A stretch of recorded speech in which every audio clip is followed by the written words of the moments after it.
Hey guys, what is up? What is going on? It's your boy Courtney Scott, the Cowboy Marketer, back with another YouTube video. In this YouTube video, we have the Micah, the one and only. He's going to be talking how he did 150 grand almost. I think he said, what, one closed later on this week right here, but 140, 120. He's going to explain it in the YouTube video, walk through $1,500 in ad spend. This guy's an absolute monster. He's going to go through his sales process, what makes him different, how he get bigger spreads, hiring. It's going to be mindful, guys, so just stay tuned. So, Micah, Yep, thank you so much for showing up on this call and doing this for the community, dude. I love this. I'm bro. It's super amazing. super excited.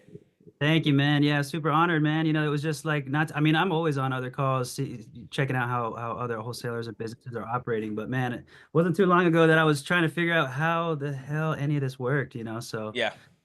just thankful to kind of give back a little bit, whatever I can. Awesome. I love that. I love that, guys. So, as you guys know, most of the people in here know Micah. Like I call Kevin. He's like, "Oh, Micah," right? Because you've been showing up to the calls, which is I greatly appreciate you showing up to the calls.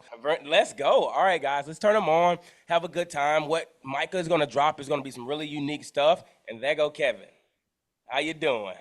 All right, all right. I was singing to Kevin today on the phone, so it was kind of cool to actually see his face today. But guys, it's gonna be really valuable. Thank you, Nick, for turning your camera on as always. Mike, Vernon, we got Elias. Guys, thank you guys so much for joining. I kind of want to just hop into it because he's gonna do something different that we haven't done before. And you guys just tell me what's your thoughts on it. And basically what he's gonna do, instead of kind of doing like a podcast style, he was like, "Hey, Courtney, I gotta jot down like a presentation on everything we've done." So he's gonna tell you like the marketing pivots, what made him basically dumb down on certain markets, how he get bigger assignment fees, how he started the hiring and things like that, and what pivotal moments in his business actually took place, and kind of just go through like a presentation. If you guys like this type of style, let us know because it's really interested. But he's gonna drop a lot of value, and there's no way I can ask some questions back and forth to try to get that value. So we're not gonna do the podcast style, like just talking, ask questions back and forth. He's finna take the floor and run this thing, guys. Ask him questions. He's a great dude, hands down. I love chatting with him. And as you guys know, I love all my clients. So I love all you guys. All right, so Mike, I'm gonna let you take the floor. I appreciate it, man. Welcome everybody. It's cool to be amongst the Alpha Media gang, man. I've been with Courtney. I think I signed up last November or December it was, and the amount of things that has happened in a year is just insane. I couldn't really even fathom like where I am right now. But now that I can look back in retrospect, I know the tactile information that will help others do a similar thing. And we all have our own approaches. We all have our own things going on in life. And as you're about to see, I'm going to share my screen if you can. All right, so I'm going to go ahead. This is my company, Glory House Enterprises. Just a little background on me. Sorry, I just worked out, so I'm still like sweating a little bit. But you gotta No keep problem. moving, bro, back to back. So, Yeah, let's yeah, go. so yeah, so basically here it is. This is my company, Glory House Enterprises, and I'll kind of go into the backstory, and you'll get a feel for why my company is called that because I am an artist. I've been in the music industry since I was a kid. I'm a music producer as well. I've been making six figures as a music producer for multiple years now, which is hard to do, man. It's hard to do in the music industry, trying to build out a whole clientele and whatnot. But I'm a very right brain person, so marketing and putting visuals together and brand identity, brand guidelines are some of the strong suits that I have because that's kind of in my background. So I'll kind of jot through here. So we're a boutique real estate investment firm with a creative edge. So here's a little presentation I put together called The Art of Wholesaling and Scaling. Uh, I love it. I love the name. And I yeah. kind of want to go back too. So I know you're probably gonna address it, but I think what's really cool about Micah, guys. So Micah just like it was just like out of no, well, it wasn't out of nowhere. You know how everybody say, "Oh, luck is when preparation meet opportunity." Mike wasn't closing deals at first. He wasn't closing them consistently. Then he made a couple of shifts in his business, and he just actually just shot up in rev. And it was like that happens overnight. You know, like it looked like it happened almost overnight, but it really didn't. And I was just chatting with my copywriter right before this, and I was like, because most people think they're problem aware, but they're just really problem accustomed, right? Mm, So Mike, but he was never like, okay, it was the leads. But most people you get are always blaming the leads, but they're not seeing like, what is my process? What is wrong with my process? Yes. What can I do better? I was just talking to my guy Nick right before this call, probably like 2 hours ago, and he's like, "Dude, just let me know what I should do. Should I narrow down my markets? What do you think I should do so I can get better returns?" So he's not blaming like, "Oh, Courtney, I'm closing 1 out of 20." He's like, "What can I do to get better returns? Can we increase the quality of the leads?" So it's not he blaming the leads at all. He's just like, it's probably something I'm not accustomed to. That you have the proof that it's working. So when Micah realized, let me stop blaming. He never blamed the leads, but when Micah's like, I'm not gonna blame the leads. It's something I don't know. I gotta go figure out what I don't know to fix it. Because it's what you don't know that's preventing you. Everybody heard of Alex Hormozy, the ignorant tax? You Mm. guys heard of that? Oh yeah. The ignorant tax. Yes, no, maybe so. Yeah. Okay, so you guys heard of it. So what the ignorant tax is basically for the guys that don't know. Alex Hormozy say if you want to make $10 million a year and you're not making it, let's say you're making 1 million, you're paying $9 million in ignorant tax because you don't know how to make it. You haven't developed, you haven't found the know-how to make that $9 million extra. So that's a big bite of $9 million every year that you're paying down that ignorant tax. So he's like, Mike is like, I'm tired of this. Let me go and see how I can make another 90 grand per month or another 100 grand per month, and so I can stop paying that to ignorant tax. Let me go and figure out what to do. Then he went to join this coach community and shot up, but he's going to explain all of that to you guys as well. And I just love this, Mike. I just had to bring that up. So thank you so much. Yeah. Man, that's so big. And that's something that now that I'm dealing with hiring, and we'll get into that too, is, I get it from my lead manager sometimes like, man, these leads, oh, they're not answering. I'm like, bro, you didn't hit your KPIs. What are you talking Yeah. about? Yeah. That's what you need to do. That's it. Exactly. Exactly. So, dude, and I'll get into that here for sure because I had many mindset shifts. I had lots of information gaps, from where I was to where I am now. That I, went and invested time and resources and money to make that gap shorter, so I could get here to where I am within a year. That's what you got to do, man. You got to invest. You can either invest time or money. And that's a huge part of my success, though, is running with Courtney, running with Alpha Media, going directly to inbound faster than most people do. A lot of people spend a lot of time on outbound, and people can dial in a good system with outbound, not knocking that. But for me, with what I got going on, I just had to go there. So here's just an overview of what we're gonna go into. Intro backstory. Like my first 6 months, like he was saying, I was flopping, man. Things were going crazy. Things were going crazy, and then what the last 5 months have done for me by installing KPIs, systems, operations, marketing, increasing deal size, hiring, finding my competitive advantage, in my market, and then dialing in the dispo and all that. So I'm gonna jump right into the intro and the backstory because this really informs who I am and what I got going on at this moment. To kind of, we all have to have our own unique kind of approaches and philosophical styles with our businesses, how we talk, how we manage things, how we run a company culture, all of that. So I think early on, I was very aware of those kind of things. So just to give you a brief backstory here, and I was born and raised in Orlando, Florida. I've been a producer. I've been in the music industry since I was a kid, man. And the last 20 years, just been releasing records. I got signed in high school to a record label with my band at that time. We were doing the work tour circuit. We traveled the world, did all that, had really a lot of unique experiences that allowed me to understand how to connect with people, build rapport, you know what I mean? Form connections and build a network. And I'm still, building that network to this day. It never stops. But from that whole cycle of what we were doing on tour and stuff, I put all my identity in that one basket of me as a lead singer, rock star type personality. And when you put your identity in something that is actually not real, it's only a matter of time before the circumstances around you cause that fragmentation of who you are, who you think you are, to fall apart and break apart. So I got heavy into drugs and drinking on tour. I brought the tour life home. And it's okay when you're partying and stuff, when you're 21, you can recover. But then when you're 25 and you just can't even get out of bed for like 3 days straight because you drank way too much and did way too many things you shouldn't have done, your life goes down the drain. So um February 10th, 2017 is when I got sober. And then, man, I had a very spiritual, and I'm a very spiritual person, so I'm always open to talk about this because this actually informs why I call my company Glory House Enterprises. This actually goes into my sales style, building rapport and stuff like that. I went from an atheist, staunch atheist, to a believer in God. I had all the proofs that he doesn't exist, biblical evidence is not true, this and that. And then it all turned on my head in 2017. And from that point to Mm. this day, my life has just drastically changed, just night and day, night and day. You can't even recognize who I am today from who I was then. I was gonna die in Damn. 2017. And going through all that adversity has really informed who I am today too. So man, now I'm a husband and a father. I got a 16-month-old boy. I actually started learning about wholesaling when my wife got pregnant last year. And I'm thinking, when dad energy kicks in, bro, it's different. That energy Yeah. kicks in. Look, I know I got a number of clients. I can do a certain amount of revenue with my music production business, but it's like, dude, I started hearing about wholesaling, and I was interested in real estate, and I liked this whole operation of wholesaling and how scalable the business model is. And back then, I didn't even know half of how scalable it is. Yeah. But I was watching Jerry Norton, man, with my newborn son at night. I was doing night shifts watching Jerry Norton. I'm watching Eric Klein, RJ Bates, all the guys on YouTube, man. And that's how I kind of started stumbling across Courtney, because the community is pretty small and pretty tight Yeah. knit. Yeah.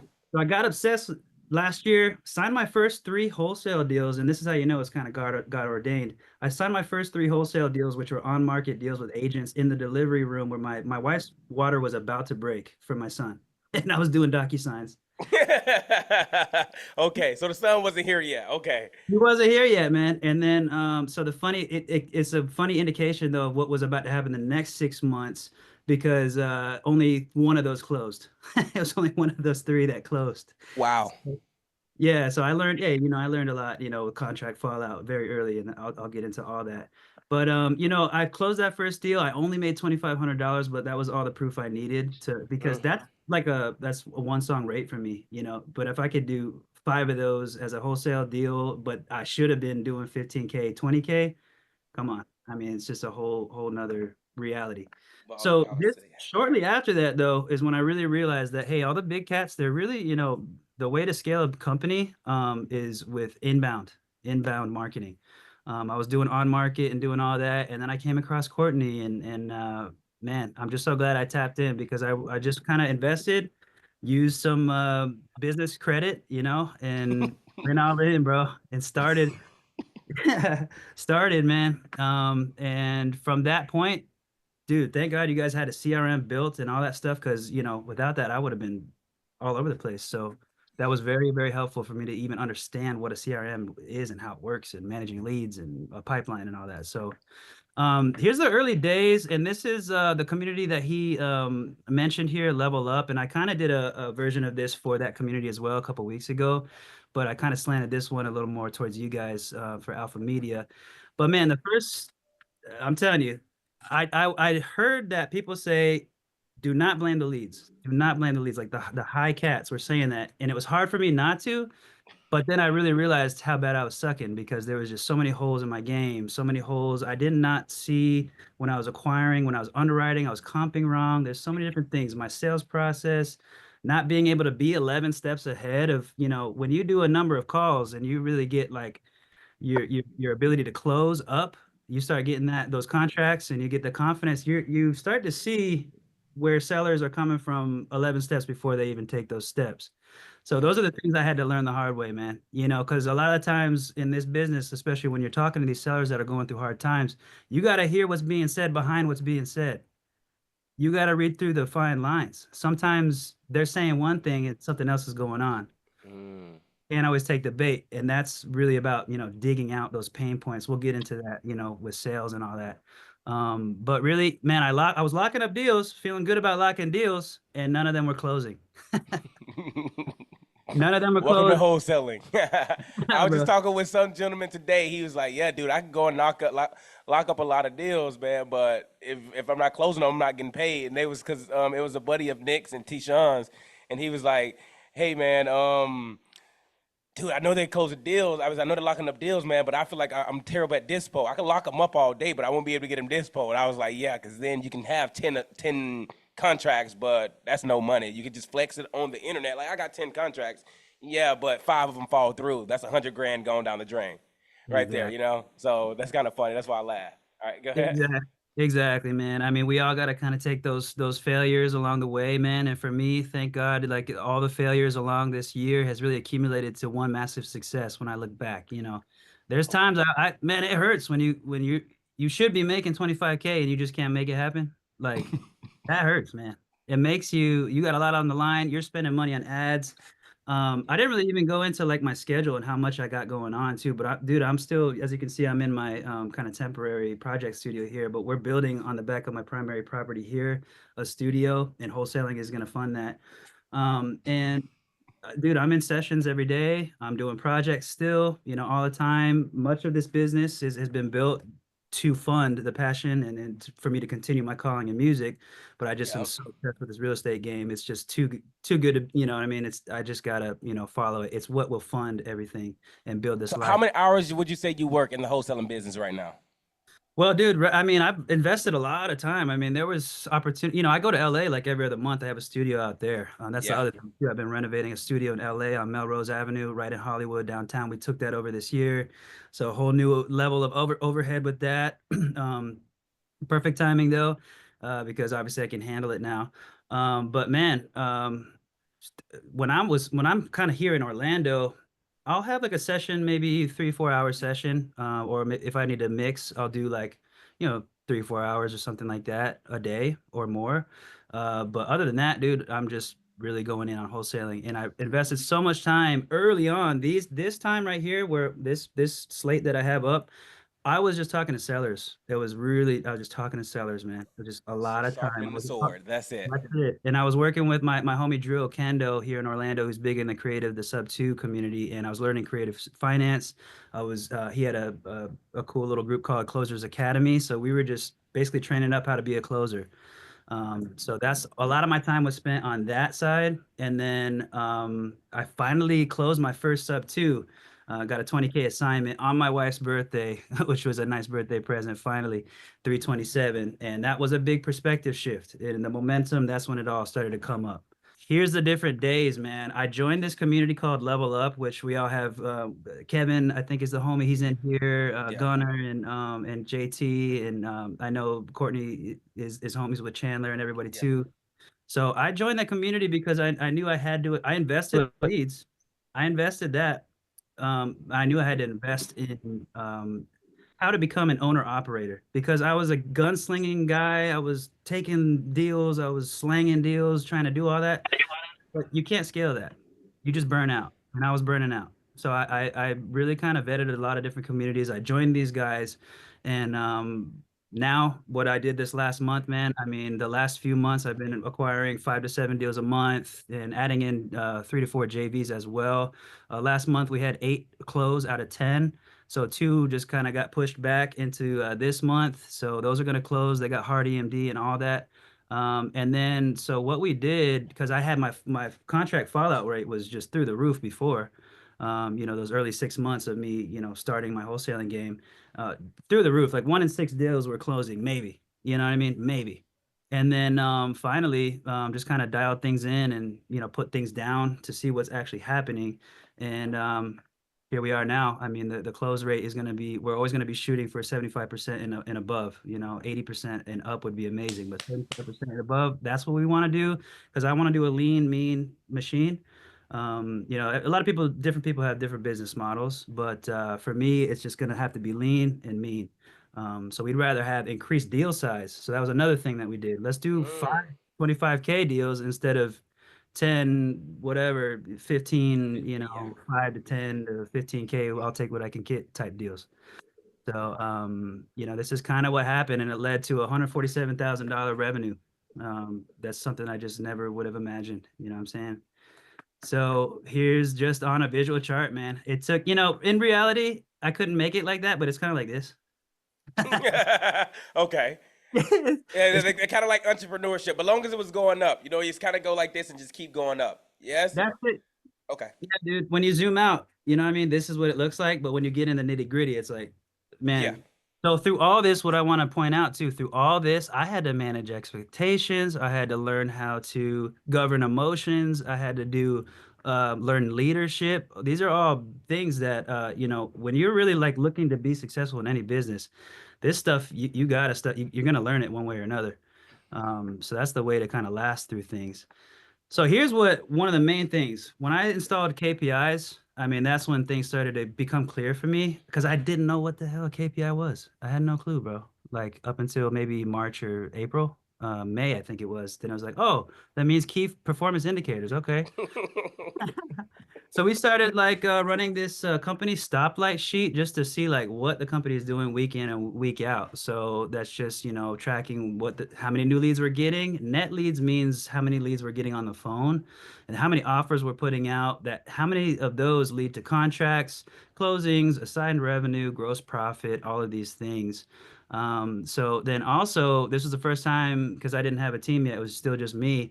I was tracking my own outbound dials. I just found that, man, all I had to do, and it's like a very low amount, all I had to do with these leads, Courtney's leads alone, I was making maybe, 25, 30 outbound dials a day. And I was drumming up a lot of consistent conversations. And then the next thing you know, I was closing like 1 in 9, 1 in 10 leads to a contract.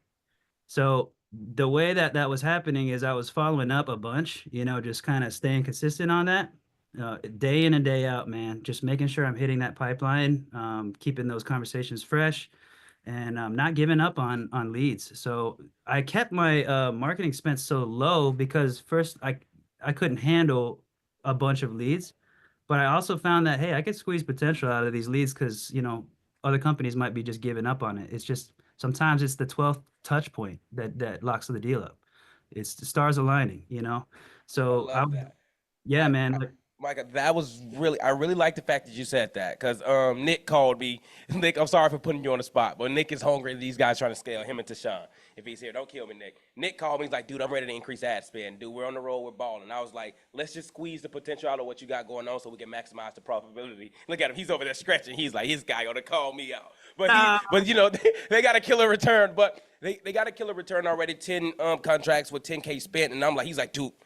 All right, should we increase that spend to 15K, do 15 contracts? I'm like, all right, Nick, hold up. It's just you and Tashawn. He's like, we're gonna hire the salespeople. Let's break it, and then we'll fix it together when we figure it out. But I'm like, let's just maximize it. Let's get higher quality leads, so we're doing something new for Nick and stuff like that. But that was really good that you did that because a lot of people say, oh man, dude, I'm not getting enough leads, but they're not maximizing the leads that they are getting. Hey, dude, you're getting 20 inbound leads, dude. You probably can get one of them under contract if you hit them differently.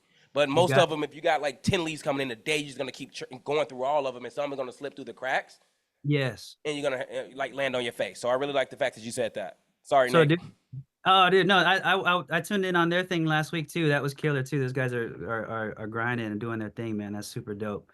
But yeah, dude, I learned that, yeah, you can increase the ad spend. That's totally great. But I just want to keep again lean, mean operation. This is kind of what I had to do early on. I didn't have a bunch of funds to invest, so I kept it at 1,500. And lo and behold, next thing you know, some of these leads were converting. A lot of these leads that popped in 6 months ago were converting in October and November. You know what I mean? Mm. So it was like it just was a matter of time before some of these were just going to be closed. Staying up, staying on that consistent pressure, staying on the notes, in the CRM, like when we're going to follow up again. And one thing I learned from Courtney actually is if they say, "Yeah, hit me in 3 months," call them in like a month and a half. Call them in less than that. Just stay Yeah. on 'em. You know what I mean? You just never know what happens.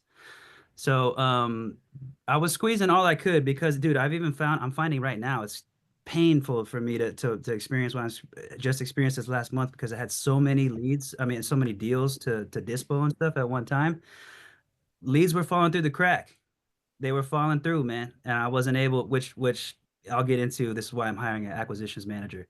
So, but dude, just me alone, I was locking in 1 in 9, 1 in 10, because I was in those dials, having those conversations, having the talk time every day, and it was great, man. It was converting. So I was finding we were just starting to track things, and we had a really good spree because we were starting to, let's see here. Yeah, 1 in 10. And then the contract to close ratio changed drastically, man. We were finally Mm. closed like 75% and up, when before it was way less. It was like 25%. But then when we were tracking, and this, what you got to realize about this 7X ROI, this was counting all the 0 months too. Year to date. That was year to date. Yeah. So we were tracking it. Imagine, dude, I think at that time I had only maybe like four positive months or something like that. But just with those four positive months, with a bunch of other 0 months, was 7x ROI. Now you got to get down to it and see, wonder like, okay, what about that month, that I made that money, the 1,500 in marketing spend, that converted to 40K. I did a 40K month in July. I think it was June or July, right after I joined Level Up. We June. I started. saw it on the thing. June. Yeah, yeah. And then that's when things started changing for me. So I was trying also property leads, PPL, they're great. I think there's some good stuff going on over there. Some people it works really well, but for whatever reason, man, I started doing nationwide with them, and also with you guys, I was doing a lot of different markets. I had like Yeah. 6, 8 different markets nationwide.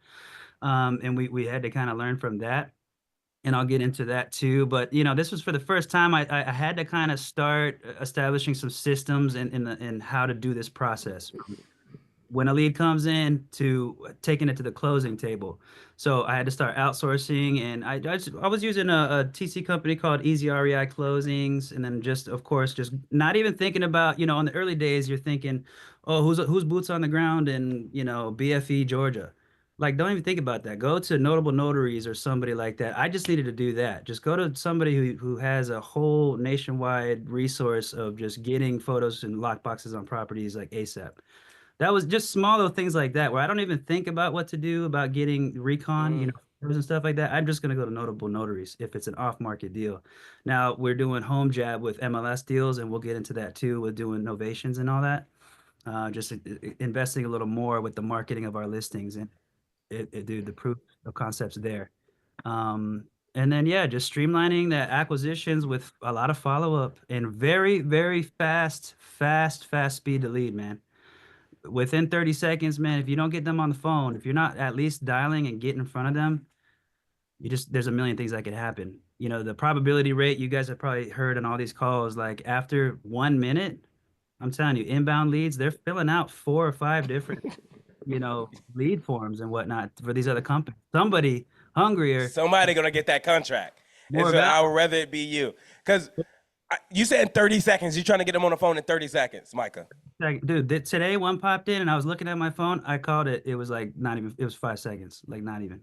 I love that. So Nick, I thought Nick was capping the last call he was on. He was like, I get to him within 2 minutes. I'm like, there's no way you get to him in 2 minutes. I call him today. He answers on the first ring. I'm like, you're not a liar. All right, he's serious. He just picked up the phone, called me, and answered it. One ring, and I was like, I thought I answered the phone fast. And if you answered it in 5 seconds, that's why you guys are doing deals, because some guys take like a day, 2 days, 10 hours. Oh, I was Oh, busy, but Nick was driving or something. I forgot what Nick was doing. He still answered the call, and you were probably busy in the and then you still answered the call or something like that, or stepped out.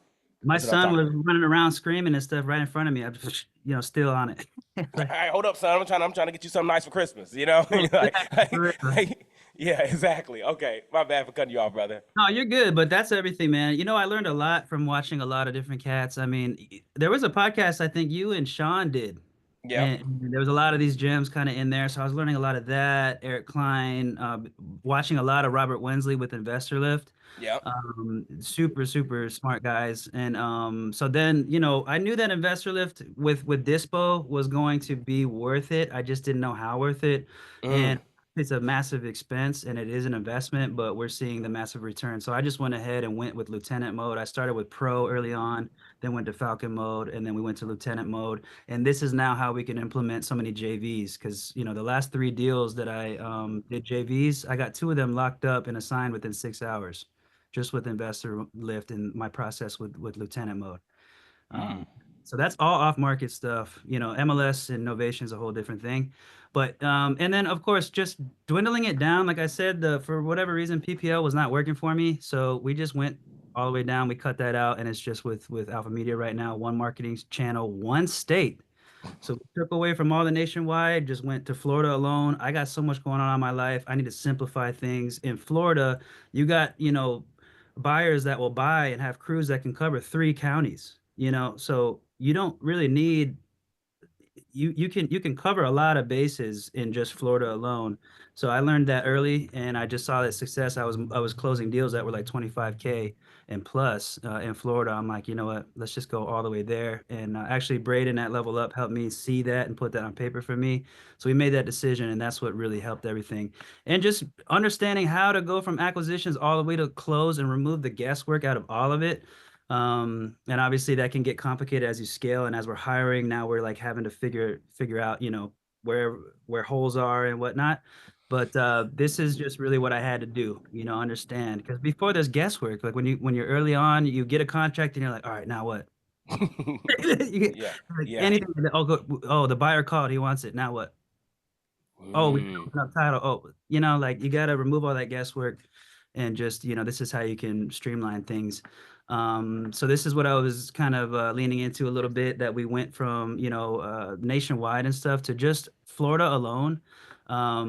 So it just helped me organize things. It was way simpler to kind of dispo and stuff like that. And then you're making so many connections with all these different people, and you just have go-to buyers, VIP list, this and that. And then, like I said, we just upped the ad spend from 1,500 to 3K, but for the long, dude, I'm saying, I think up until October, it was 1,500. Yeah. So, Okay. Okay. So why you saying that, Micah? Because I know you did this on Level Up, and everybody started coming to me off Level Up. Was like, "Hey, Courtney, dude, you help Micah do this for $1,500. Help me do this for $1,500 as well." And I was like, Micah been in for a long time, guys. So if you guys on this call, you're not my client, 1,500, you probably will not get the same results as Micah. And as Micah said, is he didn't even have the at the beginning of starting off, he didn't all the holes was in the system until he figured out what those holes were, right? So he went in and got actually figured out. So I love the fact you said this for me. I love the fact that you're getting these results, but I'm pretty sure most people are going to come to me and be like, all right, I want to get started for $1,500. And then they're going to be like, well, I'm not receiving a 7X or a 10X return on ad spend. This is crazy, stuff like that. So this is because Micah, he worked his ass off, guys. He been with us for a while. He had to go through the mud for a while. Now we recommend everybody spend 3K and up. All right. Thank you, Micah. Just yeah. had to put that disclaimer in there. Yeah, of course, man. And again, you got to remember, like I'm accumulating all these leads. My pipeline's getting full and full and full over all that Okay. time. Over a year. Then all of a sudden, you got all these leads built up that you just couldn't close, and then next thing you know, they're closing. So a Yeah. lot of that kind of happened in October and November for me. But it was Yeah. all that work, all that building, all that follow up that led to just kind of the accumulation of just these big months. And again, I am leveraging a lot of JVs. So it's not just like, oh, there's a lot that I've had to understand. All right, what's some levers we can pull to up the revenue? So obviously Mm. JVs like I did over here. Before that, obviously we already said I tried PPL. It just wasn't working for me. A lot of people it works for, but for me it wasn't working. But with JVs, installing that into what I do, because I've dialed in a good dispo process, I'm able to get buyers and generate offers super fast with off-market deals if they're a good deal. Disclaimer. uh, yeah, Okay. next thing you So know, I'm what? curious. I kind of want to. You got a lot of questions in the chat too, Micah. So Oh, I my know we bad. got that under long. You do have a lot of questions. I'm gonna go through them at the end, just so we can kind of get a brief overview. Because I'm pretty sure. Because I got some people to pick on inside the chat too. Because I know they're gonna ask some good questions, kind of rebuttal this back and forth. But I'm curious. So you said you're JVing. Like, are you like you're signing, like you're getting the contract signed, and then you JVing the buyer side, or you're saying people are coming to you because you got lieutenant mode, and Yeah, then okay, which one is it, or both? yeah, we're dispoing. So the JVs, what I mean is I'm just leveraging getting other wholesalers with good deals. Uh, Mm. Communities. Like there was a homie that just got me one from the Level Up community. I've had a couple of those, and we got buyers and all that before you know it. So there's a lot of wholesalers coming to me now because I was just starting to post my success a little bit, not to flex, but just a kind of an inspirational story, just kind of what I'm doing right here, just to show that stick in this thing. It is a grind. It's tough. But I was making some posts like that on Facebook groups and stuff like that, and then posting like my assignment fees made in like October or whatever on Investor Lift, and then next thing you know, I'm getting all kinds of leads, JV deals. So That's smart. we're yeah, so now I'm having to figure out. We had a meeting about this today, that I gotta dial in a process to bring in JVs and like how to keep track of all that stuff and have KPIs for JVs. So, Mm. I mean, one of the luxury deals somebody sent me, I got a buyer for, is like a 40K assignment just on my for my cut. There was five-way split. There's five people on it. It's a luxury deal and What? 40K So two, each. it was originally a 200K, Yeah, and you got really? yeah, man, bro, it's crazy. It's crazy. So there's those ones that those opportunities that'll come in if you got a good buyer pool and buyer relationships. But for me, again, Lieutenant mode has been so good. But I'm in Florida too, so people send me Florida stuff. I can dispo things in any country, not country, but I got I one in mean, Egypt not for you. any country, any state, because I had to learn how to do that before. But this has helped so much with revenue, obviously. So we increased the deal size, man, because dude, I went from these little pops to like dreaming about 15, 20K spreads. And the next thing you know, like in July, we had I think one 20K and then a 15K, and then there was like a small 5K or something like that. And it was a 40K month. Um, so and now it's like, man, of course we want to take what we can get, but trying to underwrite correctly is so big, and buying deeper, especially in quarter four for me was so important. Clamping down the buy box. Because before, you're trying to you're hungry, you're trying to take what you can get, but that just leads to contract fallout rate. You got to be Mm, real with yourself. Is this deal going to move? You have to. You don't lock up stuff that's not going to move.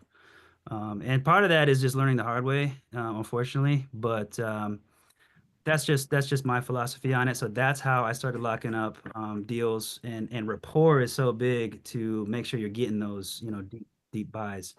And then also I started doing novations, implementing the MLS strategy, converting more leads, that would never have worked as cash. Then it worked perfectly for retail. We just closed one last month. It was a 22.5 assignment, because we had to pay the buyer's agent, and it was a mobile home, you know. So, mm. So something. no, did they own the land too or no? Yeah, they own the land. They own the Okay. land. They own the land. So it was great. It was no restrictions, HOA. That's a part of the buy criteria I go through on the acquisition side to make sure, you got to really know what's going on with the mobile home and in that certain community and stuff like that. Stuff I was missing before, when I would lock up deals and just not know what the hell I had. Um, so yeah, buying deeper, increasing that deal size. So now, like I just locked up one on Thanksgiving. I don't know if I told you about this. I think I did. On Thanksgiving, I'm sitting around the fire with the family in Blue Ridge, Georgia, and I had a contract sent out, built a really good rapport with this seller, and then got a contract signed, it was 25K MLS, and then I got another MLS, a novation signed yesterday, and that's a 25K one. Those are both closing in January. So the MLS pitch right now is really landing. That's really helping me a lot. Now there is a concern with that, quote unquote concern is going to be the cash conversion cycle. If you guys are, familiar with that, from the time you spend $1 in marketing and that lead comes in to the closing, how long does that take? Obviously, cash deals, it's like, it can be 30 days, it can be 60 days, or less, but novations can be a little longer. So I think we're trying to look at, all right, let's make sure we're really getting these cash deals too, but then, if they don't translate as a cash deal, let's do the notifications, of course. Yeah, bro. So, I mean, I got a lot of stuff here. I just started to try to like build a company culture because I realized, I'm sorry, I'm probably like going super long on this too. But I'll try to zoom through this. I had to kind of put down like the kind of business I want to do before I started bringing other people in. This kind of is about the massive mindset shift in becoming a gunslinger, owner operator, like just a guy just slanging deals that I was before, into now I want to run a lean, mean operation out Exactly. with delegation. I read the book 10x is easier than, or sorry, what is it? 10x is easier than 2x. The great book that you should read. Mm. So You like much. that book? That was a good book. That was a good book, man. I got a couple books. I got a whole list that has helped me so much, man. How the Mighty Fall is a great one that helped me so much too. Okay. Um, it's all about companies and what they did wrong, what they neglected in tough times or whatever it is, and how they some regrouped and some didn't, and what to watch out for and stuff like that. So, a big one for me, I'll kind of just shoot through these other ones. But for me, dude, like with the rapport building, I always tell sellers and buyers both, hey, I want to do good, godly business. This is a phrase I repeatedly use with them because, you know, there's just a bad perception of quote unquote wholesalers out there. It's a very bad perception, and a lot of it's for good reason. Um, I mean, there's bad agents, there's bad everybody, there's bad Yeah. flippers, but we get the butt end of it. So I really do want to restore the public's perception of that. And by doing good, ethical, clear communication, I will tell sellers we're wholesaling their property. I do it, you know. Really? Yeah, it's working so good, man. It's working. Nick, didn't you say you was doing the same thing 2 weeks ago? Didn't you say that as well? Well, when we tell them that we're going to find a buyer, Yeah. yeah, we do that on some occasions. Yeah, we'll do that. Okay. Wow. Okay, and that's working well for you guys too. Wow. Yeah. So, all right, all right. Dang, I haven't Yeah, looked at it that way, but like you said, like the industry perception of wholesalers is just like, it is what it is. But yeah, Yeah, it's much easier too because you could come back to the seller and be like, "Yeah, this is what people are offering," and it's much more of a like you're just telling them the full truth about everything. you're not trying to hide stuff. Yeah. yeah, yeah, Okay. yeah. I like that. dude. And I was trying the other way, man, before, because early on I was trying to be somebody I wasn't, and like, oh yeah, we're closing on all this stuff, and like, dude, the only thing I bought was my primary house. um, Yeah.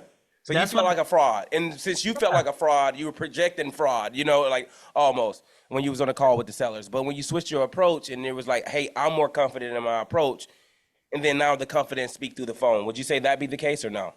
That's a super case, man, because I'm just not worried about coming across a certain way. Like I'm coming across as who I am. And then you're honestly, and I'll get into this as a competitive advantage, but you're kind of putting yourself, in this good limelight compared to the other acquisitions people that are talking to them, other wholesalers, because you're just straightforward, and authentic, and they can sense that. People are not dumb. Like people, they're not dumb. They have intuition. They can tell, they can sense things.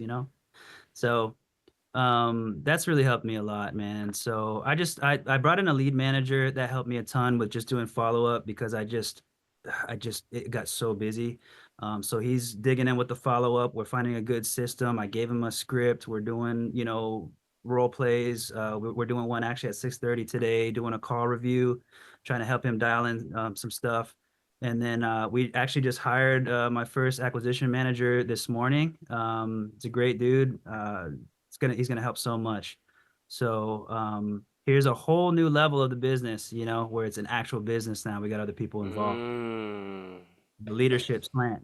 So this is a new territory, man. But again, I got good people on my side, with Courtney, and then all the camp at Level Up, who are helping me with the company, and so that's helping me. So I want to get into this, and this is the And then one after this one, let's get in some Q&A. we're Is going that okay? to. So let's. Exactly. 'Cause I'm sorry, this is gonna go forever if I don't stop yapping. Okay. But okay, I just want to go into this just because this is the competitive edge that I found works for me in the Florida market. Florida's competitive, man. There's any lead is talking to three, four, five people most of the time. Dialing in my sales process, I do it pretty backwards. I mean, it's very similar to what RJ Bates does. He starts with the I kind of learned this with him and then made my own version.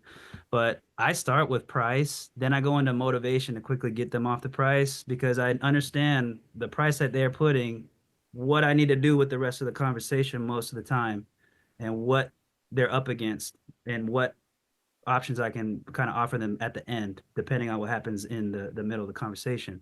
So when I go to Mm. the motivation, though, that's when we're staying there for a while. Open-ended questions. What's going on with what's got you looking to sell? Just a simple question like that. Don't talk about the property. Why do you want to sell that? Like, I try to stay off the property. I try to talk about the circumstances around selling. Mm. And that's where you can really dig in and do it. You got to come off very authentic and do this in an empathetic slant. And this is really where things have blossomed for me is just spending time in motivation, as much time as I can. Some people, just they're about business. They just want to get through, but I'll find a way. I'll find a way into that motivation. So then we do that. Then we go to the property condition. Then we're going through timeline, and then I'm giving the offers. And then I'm doing the three offers. I know a lot of people do those. Cash, anchoring low with the cash, and then we're doing the MLS pitch next because it's a pretty easy shift from that point. And then if it's a good creative deal, I've done a lot of the creative deals this year. Do the sub two pitch or whatever hybrid. But my slant is we're a small boutique company. My wife and I started last year. You know, we're no offer up, offer pad, we're no open door, we're not these big, huge, bloated companies, you know, just looking at you like a number. You know, we're a family-owned, operated business. You know, that's my slant, small boutique company. We're underdogs in this market, but you know, and I always tell them, you always know the underdogs are going to win. Uh, and I shoot straight, kindly, of course. I'm open about my faith, man. You know, it's funny. We live in a culture where we're like, hey, don't talk about religion and politics, and I go right to it. Pick up the phone. Who did you vote for? No, no, no, No, no. no, Oh, no, not I'm not that. behind your house. Yeah, no. Now, Florida, that's one conversation, but then if you're in LA, it might be another conversation. Okay, yeah. Okay. I So love that, man. here's one. I hope y'all don't put me on blast for it because I know this will piss people off. But dude, I don't do the finance department thing. And it's actually Mhm. something that I actually, kind of tell, when a seller's saying, "Hey, I have this offer on the table," they're speaking with their finance department, and then I'd be like, "All right, they put you on hold, right?" Like, yeah, yeah, he had to go talk to his guys. I'm like, he put you on hold how many times? Blah blah blah. Oh, okay, yeah, I gotta be honest, man. I don't think they have a finance department. I'm pretty sure they don't have a finance department. I'm just gonna tell you how this thing works. For me, man, I am the one who can make the decision. I will give you this offer right now. I don't gotta go run around and figure out like if this is gonna work for you. Our number is something you can take to the bank. People kind of like that security, you know. Of course, I hate like again competitive edge. I have to do what I gotta do with this, and sometimes shout out, shut down some of those other offers. Yeah. Always talk about how we're agents on steroids, to really kind of set up the MLS pitch as well. And I always tell them, hey, we're not going to be the highest and best, but we are the best. Just What do these you little, mean? we are the best. We're going to take you to closing, just Okay. that the number that we give you, we're not the highest in the number, but we are going to be the best. We're going to take you there. I can tell you how many people will just lock you up and then, do a massive price reduction on the last day of the inspection period and you won't go to closing. And look, I've had to do that too. Those are uncomfortable conversations. You go in renegotiation. You You know told how him you were the best. Now you have to go back and like, hey, okay, in order to get this yeah, closed, this, yeah. dude, but I'll tell them, hey, look, this is how I'm just very open and honest. I give them updates through the whole thing. And again, most of the time they know that I'm like marketing the property for their on their behalf. So I don't have to come off like a buyer or something. But now we're closing on our first flip. We just closed actually last week. We're doing the flip right now. And that's in Cape Coral, Florida. So hey, that's our first property that we took down in this company name. So, we are buying. Awesome. Yeah. I love that, man, dude. Congrats, dude. I'm super excited for you guys. And the really cool part about it, if you want to tell them why you initially started this, Micah. Well, man, Go ahead. why Tell them. here, I'll just land this on here too, man. Again, I know I can yap for days. Just if you guys any questions, anything, you'll see like my IG is just all music stuff. That's the other thing, man. I don't really post anything except for on Facebook. I really, use Facebook for the real estate stuff, posting deals, networking and all that. But yeah, just feel free to reach out, guys. Any questions. I'm learning all the time. So, but I'm an open book, so hit me. But man, what made me start it was just understanding, dude. I had to do this 150K addition on the back of my property here. We were taking over a studio, and I knew that was going to happen like in summer of last year. And I'm looking at all these things that have to be built, and then I'm trying to get my wife out of, at that time, I was trying to get my wife out of the job, and she's finally going to be out of her job before our second Let's son. go. That's what I wanted to hear right there, baby. Yeah, bro. That's what I really wanted to hear. Say that again for me, Micah. Yeah, she's gonna come in and help me with my businesses. She's really logistic, like super smart, very everything that I'm not good at, like she's just like genius at. So, Let's um, go, dude. I just love that. And you got another one on the way, yes? yeah, he's gonna be born on the day I got sober. In 2017, on February 10th, he's being born. Eli is his name's gonna be born on 2025, February 10th. You told me you was gonna say Courtney or something like that. No, my wife's name is that, so we're good. I got you Oh, covered. oh, your wife named Courtney? Yeah, dude. Yeah. That is crazy. Okay. But dude, I really love that. Like the fact that you basically started this to get her out of the full-time job, and you know you're a great husband. I see it all the time. You got the kid, you got another one on the way, man. You're doing your thing. When you was telling me that on the phone, I was just walking through the house and I was just laying back, dude. And I sat up and I was like, that is so cool because you're actually doing what you started. Actually, like you went through like 6 months of not doing any deals, probably went into debt. I don't even like people coming to us anymore if they're doing credit, business credit, because they show Yeah. up different. Because they just like they always just breathing down your neck like it's the leads, right? But you showed up, you went into the hole before you actually came out, dude, and you came out and you showed your ass, dude. So I love that for you. Like honestly, I greatly appreciate you for that. Yeah, I just wanted to see what your average monthly revenue is looking like because I know you had some down months, you had some huge months. On average, what was 2024 finishing like? So for 2024, gosh, you know, I'm the worst with my finances. That was one thing on the meeting today is I got to get an accountant. But I mean, it's averaging out probably I would say 55 to 60K because of the huge months. And then I've also, dude, I had a bunch of 0 months early on, you know. Yeah, this talk I listened to yours with the level up one, but I had to come back because like we're in like really similar positions, and I'm like, what the fuck am I missing? You know, like I went through Courtney, I started real estate like summer of 2023, did my first deal, didn't close any deals. Beginning of this year, started ramping up, closing a bunch of deals, and then some dead months. Had like huge months, but now I'm like I'm trying to build the consistency. I'm trying to develop the KPIs. So yeah, you're a huge inspiration, man. And thanks for doing this. This is awesome. Man, I appreciate it, dude. I'm just like you though, man. We're all in this, you know what I mean? I'm so glad that we're tapped in with the communities that we're in. And bro, I mean, I'm in it too. Like I'm facing that now. Okay, we did this massive month. Like, can I do it again type thing? You know, it's That's what you called Right. me to say. You like, Courtney, I got to hire somebody. This is not sustainable because I was in there calling, locking up the deals, trying to manage the deals, and slinging the deals. It's not sustainable for I me. So don't I got to bring somebody. Yeah. Bro, it was tough, man. Honestly, it was a grind, dude. Like when I think I had 12 deals to dispo. I think it was the end of October into November. And dude, thank God I got them all signed, but it was like ridiculous. It was tough I, to do.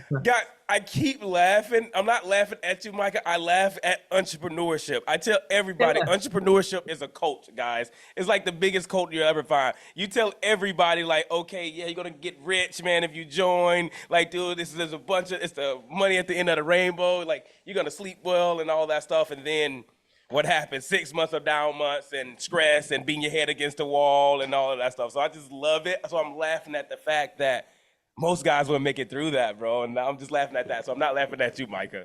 No, dude, it's so funny. And I'm so glad even Kevin brought that up because I need to dial in my books. That's like one of the biggest things now. Like we're doing this kind of revenue. It's coming in, it's going out. I got all these different projects going on. We're doing a flip. I'm doing this build, renovating this over here in LA. Like it's going everywhere. And that's one of my weaknesses I got to really work on is the books now. You know, I've Mm. become a man for the first time in my life. Yeah, A dude, real man. I didn't hit my books. I don't know if you guys currently do y'all books. I didn't do my books until I did like a couple of million. And I was talking to them. I was like, "Hey, I need to do taxes." They was like, "What did you do for the year?" I'm like, "I was just trying to make more money, like you said. Just make the money, then push the money out. Just making it and just kept doing all that." And I got 8 in taxes that year, and I was like, "I'm never doing this again." You know. So now it's like I know, get my reports. Like, yeah, let me get rid of some of this money. Yeah, bro. And then I get properties with like Kevin and Taryn. They just bought a duplex. They gave me 50% ownership of it. So I appreciate you guys, Kevin and Taryn. Hey. Thank you. Got you, bro. Anytime. No, I'm kidding. I'm kidding. My question is, your KPIs were pretty they were pretty detailed. How are you tracking that? I've been trying to track my KPIs, but honestly, I get into like the rhythm of calling leads, and I'm like, oh shoot, how many calls did I just not make? How many were like where am I in my KPI tracking? And it's been hard, and I've kind of gotten to the place where I'm like, well, I just need to make money right now. I don't care about like tracking this. But I know it's also like important. Yeah. Oh man. And so how are you like are you each call, are you just putting it into a spreadsheet, or how are you tracking everything to be able to actually put it into a visualized I don't know, pie chart, or however you're tracking it? Right. So originally, yeah, dude, for months, it ends up in a Google Sheet still, but for the months, dude, I was literally, yeah, calling, having that up, you know, right next to the CRM, Just jot that in. Boom. All right, double dial. Gonna like Yeah. super manual, bro. Super manual because I had to do it that way. Because honestly, like you said, I seem detail oriented. Dude, I'm not. Like Me neither. I'm, That's yeah, good. I'm very like open concept, like big picture, like Yeah. philosophical approach to things type thing. I learned that way, and then I gotta go apply myself to try to learn it. So the KPIs, honestly, that was huge, huge, huge help from Level Up with Braden, my coach over there, who was working with me through this whole time to help me understand what they even were, how to track them, and then what he actually did. Yeah, I think he started like a service with Go High Level, and he based it. I think it came from him helping me out with my CRM and Go High Level that Courtney and them built. We're able to track the KPIs within the dashboard now. So we see the dials that are going out from from Kyle, my lead manager. Okay, he made 40 dials today. Here's the talk time, appointments made, offers to, and then, contracts as well. And then that is all dependent on where the lead, ends up through the process. But all those things are logged with the way that Braden, And it's all automated. You're not doing it manually anymore. well, they end up, so I just go back and look, all right, what did we do this week? It's like a weekly review type thing that we're Okay. doing, and then put it all um, the CRM does the work, and then I just go in and see what happened. And there's still things we're refining, but it helped me out so much. Yeah. So Is do that you like a use paid, is that a paid service or like because I want to get in on that. I want like I want to so Noah, do you use the GHL CRM? yeah. I'm So getting it's better at like actually like managing. I need to watch like a whole video on how to actually manage my Go High Level because it's like it's sometimes I'm like, confusing. dude, I don't even know what I'm doing on here anymore. Yeah, okay. So they do all of that. So all the call recording and everything. You can track all your calls, see your talk time, and it can just auto populate everything for you. Your answers, your pickups, like it just do everything from A to Z for you. So it just auto populates, and we got KPI trackers, and so I'm pretty sure it's the same one that Micah has up inside of school as well. Sick. Yeah, and So Nikki so just not hit me up on that. So she okay, just okay, not texting me that she has that. okay. Thank All you. right. So she's gonna walk you through it. Okay. Yeah. Make sure you get that Thank dialed you. in. I Sorry about appreciate it, that. Micah. Thank you. Thanks. Dude, yeah, thank you, man. Honestly, yeah, I needed to lean on Braden and some people for that because that was something that I had no clue how to operate the dashboard and the automated drip, blah blah blah. But it was cool though, when he came into the CRM for the first time. This is a guy, these guys have scaled up so many businesses, doing six-figure months. He said that the text campaign and the drip campaign that Courtney and everybody's that you guys have built out is fire. Yeah. So We put tens of thousands of dollars into fire. doing it, tens of thousands. But dude, it's really good. Like a lot of clients that do use it, if you use it, I think everybody's using it at 30% of its capacity. Yeah, That's that's what I what really think. I think if you guys max it out, dude, you could be at like 80% of it. You guys would just love the CRM alone. So some clients is like, hey, they don't want to run ads anymore, but they still keep the CRM because they just love it and all the Mm. automations. My guy Mark asks, why are so many of your deals was falling out at the beginning? What do you think? It was because you were too broad? And Nick, this probably kind of the question you was asking me earlier on the phone today too. So he probably can answer that for you because you were like, hey, should we go narrow? Yeah. So honestly, some companies really kill it at doing nationwide. For me, I was like, it got to a point where I was spending, it was funny enough, it was a PPL lead too. It wasn't even a Alpha Media lead. I was spending so much time trying to get this deal in Oklahoma. It was like outside of Oklahoma City. I know nothing about that place. I was spending so much time to ultimately get a $500 assignment fee on this one damn deal.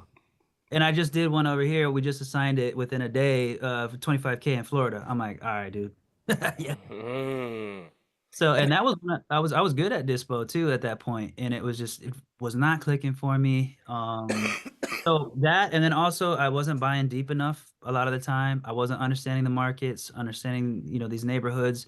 Was comping, there's an art to comping, of course, but it's notorious that wholesalers, we can advertise things that are just the ARV is too high, and yeah. then it's not legit. So starting to conservatively comp and understand what buyers need, where they're buying at was big, especially in this market, man. This was not an easy market this year.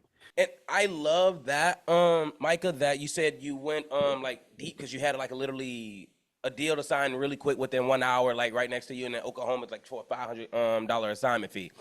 And to piggyback off of that, because a lot of people ask me like, hey, Courtney, what should I go nationwide? Because I get a cheaper cost per lead, which is you will. But just for you being in Florida, your cost per lead, I looked at it, and I was like, what's going on? There's like 60 bucks in those couple of markets. I was like, yeah, you should just go all in here to keep it at a $60 cost per lead. But talk to Sean, and as you guys know, Sean do a lot of deals with us. He's a really great dude, and he was like, "All right, Courtney, I want to expand into a new market, Midwest." And it was like, "Okay, let's expand into the Midwest." This is kind of a little story time, guys, but it's kind of, if anybody's asking themselves that question, this will kind of help you guys out and probably give you guys the answer. So we're like, "Okay, we're gonna expand into the Midwest campaigns. We're gonna add on you some Michigan, some Ohio, some Indianapolis, right? We're gonna just add on you a bunch of Midwest campaigns because he's really known like the Georgia, Florida, and the North Carolina." He shot up, started shooting up and doing way more contracts. And then we was like, okay, so we're thinking he's super profitable because he's doing more contracts. His profit did go up, but we split like half of the budget, like 15 grand in the markets he was already in and 15 grand in the markets that he wanted to test. At the end of like a quarter, we came back and we was like, all right, let's look at the numbers, let's break everything down. And it was like you said, Micah, his fallout rate in the Midwest markets, because he didn't know anything about it, was like 60% of them will fall out. He was doing like 1 out of 10. He was closing 1 out of 10, but the assignment fees was like 8K, 7K, 10K. But then we reverse engineered Georgia, which is his home backyard. His cost per lead in that market was $150, right, for his backyard. But he was converting like 1 out of 5, and 80% of them was going to the closing table. So I was like, man, dude, it's nice to say contracts, but what you're really in business for is what you really in business for is the profit, right? So it was like just doing those numbers, doing those cost analysis. So if we've been running you guys' ads and you guys say, hey, I'm thinking about tailoring down my market, and like I told Nick, we'll see in due time to see how big his fallout rate is going to be before we actually start making those adjustments and stuff like that. If you guys been running campaigns for a long time, talk to the account managers, and they'll go and see like what is the most valuable route. What should you guys do? What should you try? Because we're testing it at a large scale, even for ourselves and for our clients. But, and Micah, you saw a big difference because you make bigger assignment fees. His assignment fees went up 3 times by doing it in his marketing. He was closing the cash conversion cycle shortened, and then it was way more profitable in less time. Good. Huge, man. I remember there was a tough moment. I think it was in like August or September, even like that recent, because I was like struggling it was a weird month. I had a couple good months, and then it was like I think August and September were a little weirder. And deals weren't closing. It was taking a lot, title issues, this and that. And I was having a tough time moving a couple of deals, and that was really getting to me. And I went to Clever Summit. You know that I think it's a Cody Sperber. Yeah. And I met Eric Klein, and I was kind of telling him about like what was going on in the company, and he's like, "Yeah, bro. I mean, I think you're just not underwriting correctly in these markets and this and that." And then I was like, it caused me to think. Because we had already made the change from the inbound leads to Florida, and this is just how it is. Sometimes you got so many deals, you just don't even know what's going on. The leads I was not able to dispo were all out of state. And it was like the simplest thing that I just like went back and I was like, oh my God, okay, let me just go ahead and just not do this anymore. We had already done the marketing change for Alpha Media, but I had other leads that were starting to convert into contracts out of state, and I wasn't moving.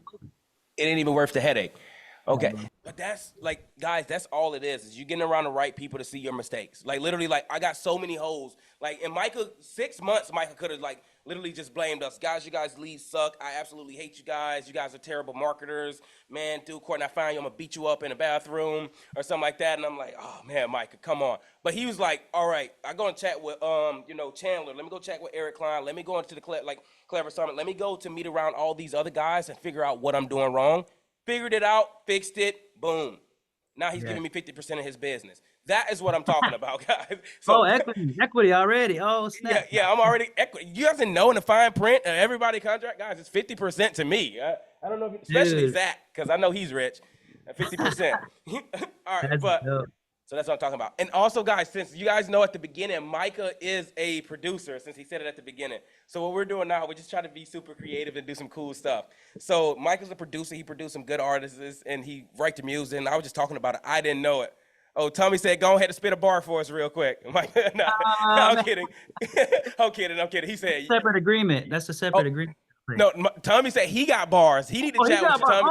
Oh, Yeah, go on freestyle for us one time. But But that's beside the point. So you guys know I'm the cowboy marketer. So basically, is Zach saying, everybody just telling you to sing right now. But Oh, sad. what Micah got going on for us right now, guys, basically I just paid him to make a wholesaling song, a country song, to buying off-market properties. So he's gonna basically write the song, create the beat, and also get the actor to sing the song. And I just super curious on how it's gonna come out. I think it's gonna absolutely tear up the market in like Texas, because it's a country song, cowboy. Texas, Alabama, Florida. It's gonna be really good. No one in the industry has it now. So if you guys are in those markets, I definitely want to see how it performs. I'm gonna put my own money behind it first to see. No, nobody here steal my idea. If you're using another company, don't tell them I'm doing it. So Micah says I put it out there. We got to put a speedy thing on it because these guys may go and say, and tell one of got my you. competition, Yeah, bro. competitors. It's gonna be sick. I can't wait. It's gonna be fun. Yeah. So that's gonna be really nice. Gonna talk about. I really want to see Michael doing this thing. I'll be checking out his videos. If you guys haven't heard his music, go listen to his music. I post it on my story sometimes. Whenever the team we listen to it. I don't know if Nikita sent you that video when That we was was listening to awesome, your bro. song. It's amazing. Yeah. So it's really good stuff, guys. We got some good things coming. Micah, one more time, I greatly appreciate you for showing up, showing out, and sticking with us, and actually helping, like letting us help you, and you helping yourself. And thank everybody for joining. We got Danny, we got Pat Man in here, we got so many people, Matt, Nick, and Sean, some heavy hitters in here, Leonardo. Like we just got everybody here that's constantly showing up and trying to just get better. And that's what I love. That's what I'm here for. I'm here to grow. Like I'm here. So let's grow, guys, and everybody have a magnificent day. If we don't have no more questions, no. All right, guys. So y'all have a good one. Thank you guys so much. Appreciate everybody, man. So much.